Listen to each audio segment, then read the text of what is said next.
5 minute chemistry में आपका स्वागत है दोस्तों। इस संडे यानी कि कल हम आ रहे हैं लाइव शाम को 6 बजे यूट्यूब पर। क्या बातें करेंगे? कई दिनों के बातें करते हुए दिल की बातें होंगी। मतलब हम केमिस्ट्री की बातें करेंगे नहीं, हम गप्पे मारेंगे। इनफैक्ट एकेडमिक गप्पे। बच्चों को पढ़ाई करते करते सिर्फ केमिस्ट्री, फिजिक्स या मैथ्स ही नहीं पढ़ानी होती, बायोलॉजी ही नहीं पढ़ानी होती, उनको पढ़ानी पड़ती हैं या उनके साथ साझा करनी पड़ती हैं बहुत सारी बातें। बच्चों की बहुत सारी रिपीटेटिव दिक्कतें होती हैं। कैसे पढ़ाई करते हैं, पढ़ते हैं तो हैं, नंबर नहीं आते, एग्जाम आ रहा है, अब क्या करें? या जो बच्चे 10th पास करके 11th में आए हैं, वो कई बच्चे कह रहे हैं कि हम बड़े डीमोटिवेटेड हैं, सब तरफ कोरोना फैला हुआ है, हम तो बड़ा डिप्रेस फील कर रहे हैं, हमारा पढ़ाई में मन नहीं लगता, हम क्या करें? आप 9th, 10th, 11th, 12th, target 2020 कहीं भी हों, आप सबका स्वागत है।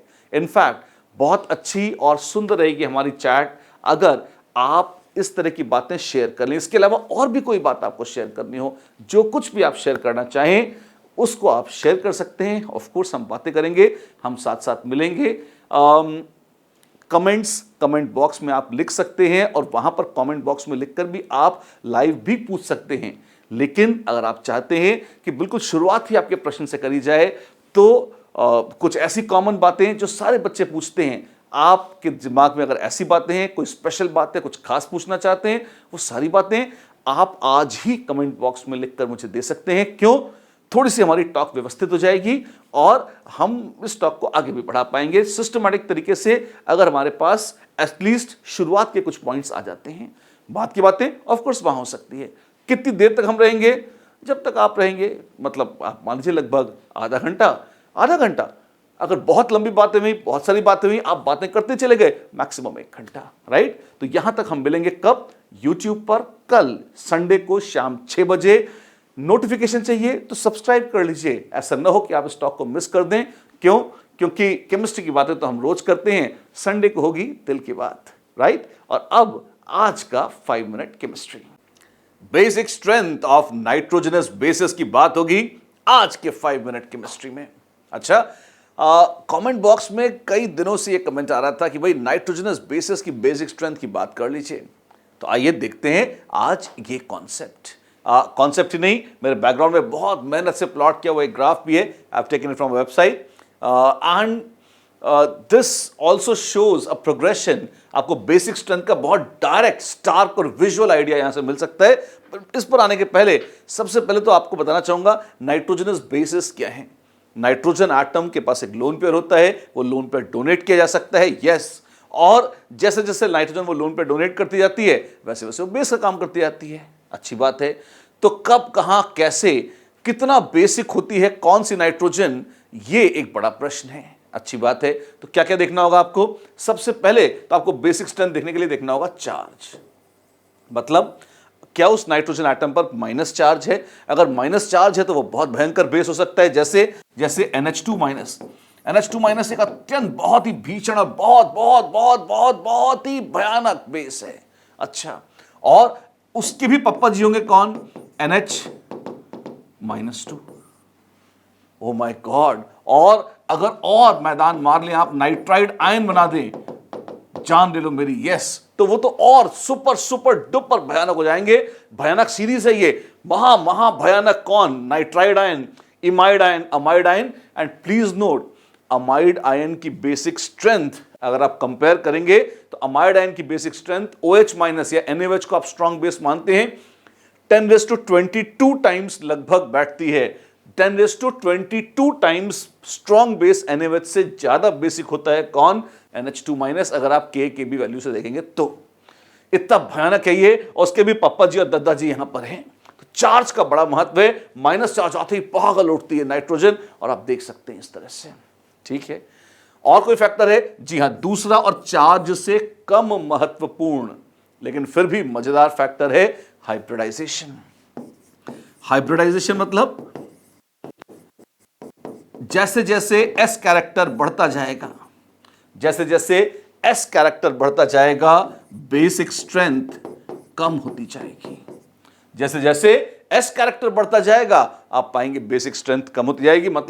मतलब ये कि अगर आपके पास sp, sp2, sp3 कुछ भी है, तो आप देखेंगे जैसे अगर आपके पास CH3 CH2NH2, मान लीजिए आपके पास है इथाइलमीन, ठीक है, या आपके पास है CH3 CH double bond NH, ये क्या है इमीन, और आपके पास है CH3 C triple bond N। तो नाइट्रोजन यहां sp3 है, यहां sp2 है और यहां sp है। जी हां, तो ऑर्डर क्या होगा बेसिक स्ट्रेंथ का, sp3 ज्यादा है, sp2 कम, और sp तो बहुत बहुत बहुत ही कम, परसेंटेज एस कैरेक्टर बढ़ता जाएगा, लोन पेयर डोनेट करने की टेंडेंसी ड्रास्टिकली कम हो जाएगी और बेसिक स्ट्रेंथ आप पाएंगे सब्सटेंशियली घट जाएगी। और भी कुछ होता है, हाँ क्या, वेल थर्डली आपके पास होता है जिसको हम कहते हैं डीलोकलाइजेशन। अच्छा, जैसे जैसे चार्ज बड़े वॉल्यूम पर हो जाएगा डीलोकलाइज, वैसे वैसे आप पाएंगे कि उस चार्ज की स्टेबिलिटी बढ़ जाएगी, उसको डोनेट करने की टेंडेंसी कम हो जाएगी और इसीलिए बेसिक स्ट्रेंथ भी कम हो जाएगी। अच्छा, जैसे जैसे इसका एग्जांपल देता हूं मैं आपको, मान लीजिए आपके पास है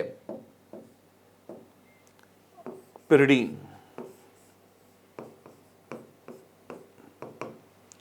नाइट्रोजन कैसी है, sp2 हाइब्रिडाइज्ड है, लोन पेयर कैसा है, अच्छा है, अच्छा है मतलब है जहां है, क्या वो डीलोकलाइज्ड है, वो लोन पेयर कैसे भी डीलोकलाइज नहीं हो सकता, आप देखिए। और उसी की बजाय मान लीजिए आपके पास है एनिलीन, एनिलीन का लोन पेयर डीलोकलाइज्ड है, जी हां वो रिंग में जा रहा है, नाच नाच के आ रहा है। तो हाइब्रिडाइजेशन क्या है, ये sp2 है और ये भी sp2 है, दोनों sp2 हैं, पर इस sp2 का लोन पेयर भाग चुका है और इस sp2 का लोन पेयर इसी की खोपड़ी पर है, तो ज्यादा बेसिक कौन है, अरे जिसके पास है वही डोनेट करेगा, जिसका लोन पेयर ही भाग गया और डोनेट क्या होगा, तो इसलिए बेसिक स्ट्रेंथ इसकी ज्यादा है, थोड़ी सी सही पर ये ज्यादा है। तो जैसे जैसे एक्सटेंट ऑफ डीलोकलाइजेशन बढ़ जाएगा वैसे वैसे बेसिक स्ट्रेंथ कम हो जाएगी। इसी की बजाय खुदा ना खास्ता अगर आपके पास थी पायरोल, तो फिर बिल्कुल एक गोलमोल, क्यों, एरोमेटिसिटी के लालच में बहुत बुरी तरह से डीलोकलाइज हो गया लोन पेयर, उसको डोनेट करने की टेंडेंसी तो बहुत बहुत बहुत ही कम हो जाएगी, आप देखेंगे इस तरह से, राइट। तो ये थे कुछ आइडियाज किसके, बेसिक स्ट्रेंथ ऑफ नाइट्रोजन के। इसके अलावा सच तो ये है सॉल्वेशन इफेक्ट्स भी आते हैं, कई बार अल्फा इफेक्ट्स आ जाते हैं, ऑर्थो इफेक्ट आ जाता है, कई सारे दूसरे इफेक्ट्स भी हैं जिसमें सॉल्वेशन या बेसिक स्ट्रेंथ इफेक्ट हो जाती है। इट्स अ लॉन्ग टॉपिक, लेकिन फिर भी सबसे की 3 फैक्टर्स, और बहुत पॉपुलर क्वेश्चन है ये, अपने कॉम्पिटिटिव एग्जाम्स में जेईई में स्पेशली कई बार आता है, और मैंने आपको इसको डिस्टिंग्विश करने के सबसे पॉपुलर 3 फैक्टर्स बता दिए हैं। यद्यपि इसके अलावा कुछ फैक्टर्स थे मैंने लिस्ट करे थे, हाइड्रोजन बॉन्डिंग भी हो सकती है, so on and so fourth, list is endless, 8-10 factor जिस पर बेसिक स्ट्रेंथ डिपेंड करती है, पर सबसे इंपॉर्टेंट है ये 3 जो मैंने आज आपको बताए, राइट। तो तैयार हो जाइए आज के क्वेश्चन के लिए। बैकग्राउंड में क्या है, बैकग्राउंड में बेसिक स्ट्रेंथ का मैं आपके सामने से हट जाता हूं, बेसिक स्ट्रेंथ का एक्सपेरिमेंटल ऑर्डर पीके वैल्यू के साथ दे रखा है, कॉन्जुगेट एसिड की पीके वैल्यूज दे रखी है यहां पर, आपके रेफरेंस के लिए है ये। आप में से जो इसको अगर तसल्ली से देखकर बेसिसिटी ऑर्डर डिसाइड करना चाहे तो उसके लिए बड़े खूबसूरती से प्लॉटेड है, और आप जंप देखिए sp2 से जैसे ही sp3 हुआ है, sp2 से sp3 पे आते ही एक सडन राइज है बेसिक स्ट्रेंथ पे, आप देख सकते हैं। ये सब sp2 वाले थे नालायक, और ये जो थे ये सारे के सारे sp3 हाइब्रिड नाइट्रोजन है, जंप सिग्निफिकेंट है, आप यहां पर भी देख सकते हैं। बैकग्राउंड में खूब सारे नाइट्रोजनस बेसिस बने हुए हैं बहुत सारे डेटा के साथ। 2 क्वेश्चन है आपके लिए, एक है आपके पास हेट्रोसाइक्लिक ग्रुप्स मिथाइल लगे हुए हैं, पिरिडीन है आपके पास, पिरिडीन ऑर्थो मेटा और पैरा पे मिथाइल लगा रखा है, बेसिक स्ट्रेंथ के ऑर्डर में आपको अरेंज करना है और बताना है क्यों। और दूसरा एनिलीन है आपके पास, सिंपल एनिलीन, और फिर 2 NH2 ग्रुप लगे हुए हैं ऑर्थो मेटा और पैरा पे, और अरेंज करना है आपको बेसिक स्ट्रेंथ के ऑर्डर में। ऑल्दो आप आंसर इसी चार्ट में ध्यान से देखें तो बता सकते हैं देखकर, इसमें डेटा भी लिखा हुआ है, डेटा की मदद से भी आप देख पाएंगे, लेकिन आज के 5 मिनट केमिस्ट्री में यह है आपके लिए, मत भूलिएगा एक तो आंसर चेक करना, डिस्कशन देखना है इसका हमारे व्यास एडिफिकेशन की वेबसाइट पर, लाइक कीजिए, सब्सक्राइब कीजिए और रोज सुनिए 5 मिनट्स केमिस्ट्री हमारे साथ। और जाने के पहले, कल संडे है, जी हां खूबसूरत दिन है, और कल होगी दिल की बातें। जी हां, दिल की बातें मतलब बच्चे कैसा फील कर रहे हैं, आपको कैसा लग रहा है, क्या आप मोटिवेटेड हैं या ये अनंत प्रतीक्षा आपको डिमोटिवेट कर रही है। अगर आप 10th से 11th में आए हैं, आपकी क्या हालत है, कैसा महसूस कर रहे हैं आप, 11th से 12th में गए हैं, 12th पास कर चुके हैं और अब 2020 जेईई का इंतजार कर रहे हैं, अद्भुत असाधारण परिस्थितियां हैं। कई बच्चे लगातार कह रहे थे कि उनकी इच्छा है बात करने की, और मेरी तो बच्चों से बात करने की इच्छा हमेशा ही रहती है। इसलिए हम आ रहे हैं, मुखातिब हो रहे हैं आपसे फेस टू फेस। जी हाँ, यूट्यूब लाइव संडे शाम को 6 बजे मिस नहीं करना है। क्या करेंगे हम? आके बातें करेंगे। केमिस्ट्री पढ़ाएंगे आप? नहीं, केमिस्ट्री नहीं पढ़ाएंगे। केमिस्ट्री तो हम पढ़ा रहे हैं। आपको जो पूछना होता है आप कमेंट्स बॉक्स में लिख देते हैं, जैसे ये नाइट्रोजनस बेसिस, और वो हम पढ़ा देते हैं।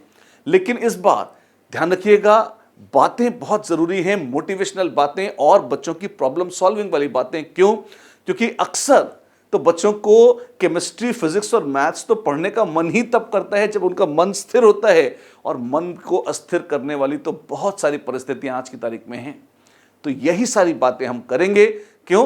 क्योंकि बातें करने से मन लगा रहता है और केमिस्ट्री और अच्छी होती जाती है। केमिस्ट्री नहीं, physics, chemistry, maths, mental health अच्छी होती जाती है। राइट? तो कल नहीं भूलना है, शाम को 6 बजे सब्सक्राइब कर लो ताकि भूलो नहीं और नोटिफिकेशन भी आ जाए। Right? That's it. Have a great time.